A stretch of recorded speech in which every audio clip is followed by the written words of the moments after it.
Thiruvalla MC റോഡിൽ വെള്ളക്കെട്ട് രൂക്ഷം. KSRTC ബസ്സുകൾക്കുൾപ്പെടെ സർവീസ് നടത്താൻ പ്രതിസന്ധിയുണ്ട്. ക്യാമ്പുകളിൽ വെള്ളം കയറുന്നതായി തിരുവല്ല MLA വർഗീസ് മാമൻ മാതൃഭൂമി ന്യൂസിനോട് പറഞ്ഞു. തിരുവല്ല MC റോഡിൽ കുറ്റൂർ മേഖലയിൽ വെള്ളക്കെട്ട് രൂക്ഷമാവുകയാണ്. ഇപ്പോൾ ഒരു ചേട്ടൻ ആ വെള്ളം കൂടെ നടന്നു വരുവായിരുന്നു. എവിടെ പോയതായിരുന്നു? തിരുവല്ലയ്ക്ക് പോവാ. എവിടുന്ന് വരുവാ? കുറ്റൂർ അപ്പുറത്തുനിന്ന് വരുവാ.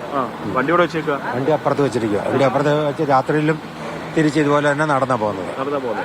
എല്ലാ വർഷവും ഇതുപോലെ തന്നെ നമുക്ക് വെള്ളത്തിന്റെ എല്ലാ വർഷവും ഇത് തന്നെയാണ് ഇവിടുത്തെ സ്ഥിതി. എത്ര ദിവസം എടുക്കും ഇറങ്ങിപ്പോ ചേട്ടൻ? എല്ലാ വർഷവും ഇറങ്ങിപ്പോക്കെ ആണെങ്കിൽ 3-4 ദിവസം കൊണ്ട് ഇറങ്ങിപ്പോകുന്ന. ഇപ്പൊ എത്രയും ദിവസമായിട്ട് ഒരു കുറവും വരുന്നില്ല. വണ്ടിയൊക്കെ പോകുന്നത് കണ്ടു കഴിഞ്ഞാൽ അത് സ്വാഭാവികമായിട്ട് ഒരുപാട് കേടുപാടുകൾ പറ്റാനുള്ള സാധ്യതയാണുള്ളത്. അങ്ങനെ പറ്റിപ്പോയൊരു വണ്ടിയാണ് ഇവിടെ കിടക്കുന്നത്. ഈ ലോറി ഇന്നലെ രാത്രി വന്നതാണ്.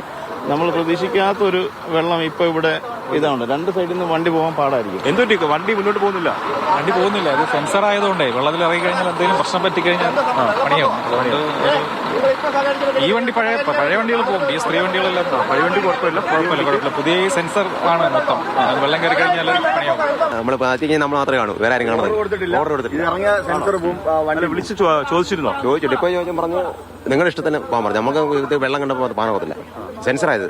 യാത്രയെ കാര്യമായി തന്നെ ഈ വെള്ളക്കെട്ട് ബാധിച്ചിട്ടുണ്ടെന്നുള്ളതാണ് ഇതിൽ നിന്ന് വ്യക്തമാകുന്നത്. ഇറങ്ങിയിട്ട് കിടക്കേണ്ടി വരുമോ? ഇറങ്ങിയിട്ട് വേറെ വണ്ടി കയറേണ്ടി വരും. ആണോ? ഭയങ്കര കഷ്ടമാണല്ലോ. വെള്ളക്കെട്ട് അറിഞ്ഞിരുന്നോ? ഇന്നലെ കിട്ടുമോന്ന് അറിഞ്ഞില്ല. ഇങ്ങനെ പ്രതീക്ഷിച്ചില്ല. വെള്ളം ഈ അപ്പർ കുട്ടനാട്ടിലേക്ക് ഭാഗത്തേക്ക് പോയാൽ മാത്രമേ ഇവിടുത്തെ ഈ പ്രശ്നത്തിന് പരിഹാരം കാണുകയുള്ളൂ. ഒരു കാര്യം പറയാനുള്ളത്, ഇത് വർഷാവർഷങ്ങളിലൂടെ സംഭവിക്കുന്നുണ്ട് ഇങ്ങനെ. അതുകൊണ്ട് ഇതിനൊരു ശാശ്വത പരിഹാരം കാണേണ്ടത് തന്നെയാണ്. വലിയ ബുദ്ധിമുട്ടാണ്. ഈ റോഡ് നിർമ്മാണത്തിലെ അശാസ്ത്രീയതയാണ് ഇതിന് കാരണം. ഇത് 15 വർഷങ്ങൾക്ക് മുമ്പ് നിർമ്മിച്ച റോഡാണ്. ആ റോഡിന്റെ എല്ലാ വെള്ളപ്പൊക്കത്തിലും വരുന്നതുകൊണ്ട് അടിയന്തരമായും ഈ വെള്ളക്കെട്ട് മാറ്റാൻ നടപടി സ്വീകരിക്കണം. സ്റ്റേറ്റ് ഹൈവേ ഇപ്പം ഇത് കാരണം സ്റ്റേറ്റിലെ വാഹനങ്ങൾ തടസ്സപ്പെട്ടിരിക്കുകയാണ്. അതുപോലെ തന്നെ അമ്പലപ്പുഴ തിരുവല്ല റൂട്ടിലെ പൊടിയാടി ടു ANC റോഡ്, അത് നിർമ്മാണ സമയത്ത് തന്നെ ഞങ്ങൾ പറഞ്ഞതാണ്. പമ്പയാറിനോട് ചേർത്ത് പോകുന്ന, മണിമലയാറിനോട് ചേർത്ത് പോകുന്ന ഭാഗമാണ്. അവിടെ അടിയന്തരമായി ആ റോഡ് കളത്തി ചെയ്തതാണ്. അന്നത് ചെയ്യാതിരുന്ന മൂലം ഉണ്ടായ അപകടമാണ്. എന്താണെങ്കിലും അടിയന്തരമായി ഈ വിവരം ഗവൺമെന്റ് ശ്രദ്ധയിൽപ്പെടുത്തും. ഇത് നടപടി ഉണ്ടായേ പറ്റൂ. എന്തായാലും വേഗം വെള്ളം വലിഞ്ഞ് എല്ലാ യാത്രാ പ്രശ്നങ്ങൾ മാറട്ടെ.